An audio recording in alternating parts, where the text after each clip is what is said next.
believe me, you don't wanna go through the gate because there's dog food. Right. I have a large dog too, I understand. Yeah, and, I guess, but this guy lied to me because he ended up telling me, I said, well, I wanna file charges for him threatening to hurt me again. You guys won't do anything and he keeps on threatening to beat me up. And he said, you know what, if you keep on pursuing this, if you want to press charges against him, I'll file a citation against both of you. And I said, for what? I didn't do anything wrong. And he goes, you know what, it doesn't matter, I'll file a citation. I don't care, I'm done, I'm sick of it. a lot of times. I'm not in the wrong.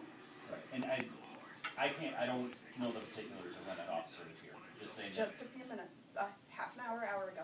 Okay, usually not necessarily verbal disputes, but like in physical disputes, if it's difficult for us as law enforcement, it's not necessarily a matter of, usually what happens in any type of disturbance, you have two different accounts of it, but generally you can generally specify what happened. What we can prove in court as far as criminally is sometimes a little different than what has actually happened. A lot of times with, in particular, physical disturbances, if it's difficult for us to determine who a primary aggressor was, because there's obviously two very differing versions of what happened, but we can definitely prove that some type of physical altercation occurred. We issue tickets to both sides for disorderly conduct.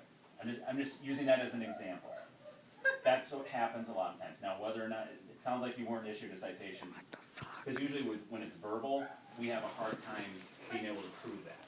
This guy, I've called for eight or 10 times at least. And every time I've called because of them being on my yard, he's leaned against my house, Jimmy Pecoraro, and smoked weed and done drugs, leaning against my house and leaving them in my yard. The police do nothing about it when it's in my property. Well, that's just one thing that you still have to call. And if that's the case, if he's smoking weed and leaving stuff, that's evidence, then we can collect that. But you know what he told me? This same guy told me, well, we don't have proof. We don't have proof that it was his. We don't have proof that he put it there. Right. And I'm just like, so you're there telling me that they can get away with everything. Essentially what he's saying is what actually happens and what we can prove in court are sometimes two different things. But today, because Jimmy said I went on his property, so I was walking the dog. Jimmy was right next to my house again tonight. I walked over with the dog and I said, what do you mean right next to your house? Like literally, a foot away from my house. And I said, what are you doing? Because so would that the be black guy, you have a fenced in yard, correct? only in the back. In the back. Okay. So the black guy told us yesterday, he told me, he told Mindy Pecoraro, the mom, he told Sydney Pecoraro, no more contact. Don't come on this side of the house. He told them that this is considered my property. Do not come over. Do not aggravate. Do not talk to. Don't do anything. Right.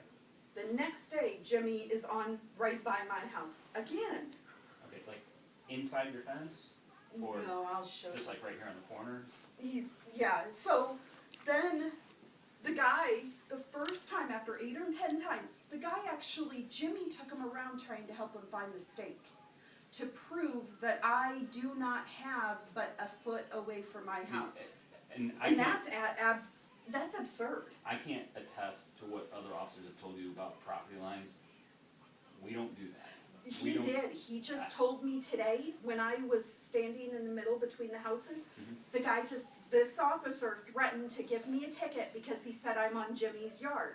And I said, no, I'm not. It's shared property. That's what you guys have told me. It's civil. You guys can't do anything. We haven't gotten proof. And minus it having the properties surveyed.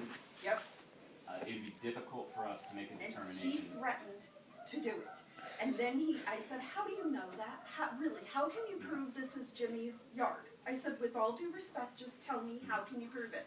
And he goes, because I'm a contractor. I have a job during the day. I'm a contractor. Houses are 14 feet apart. That means you get 7 and Jimmy gets 7. And I said, honestly, can I ask you, when did you find this out? And he goes, I'm a contractor. I've been doing this for years. And I said, you're talking about Officer Meyer. And then I said, with all due respect, why for 8 or 10 times over 3 or 4 years did you lie to me then and not tell me that there's 14 feet between the houses? Because I have repeatedly had this guy, I don't want him on my property ever again. If I ever call the police and he comes, he is not allowed because he lied. And You can Jimmy you can is ask for a a different narc. officer. And I'm sorry to say that in a disrespectful way, but he is. He told everybody on this block that he can get away with everything because he is an informant. He told me that he can get away with anything because he's an informant, but he does. On the record, he does. I've seen police pull up.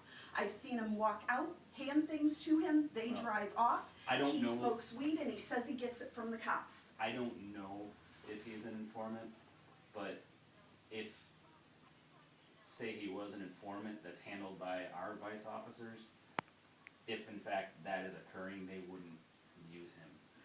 He still gets away with things, though. I can't attest to that. I just say, I would find it hard to believe that he's a paid informant if he's boastful about it and tells people about it. Yes. Because the vice officers I called in the our alderman. department. I was told, the chief called me and told me that they would make sure that this is not continuing. Mhm. I am constantly being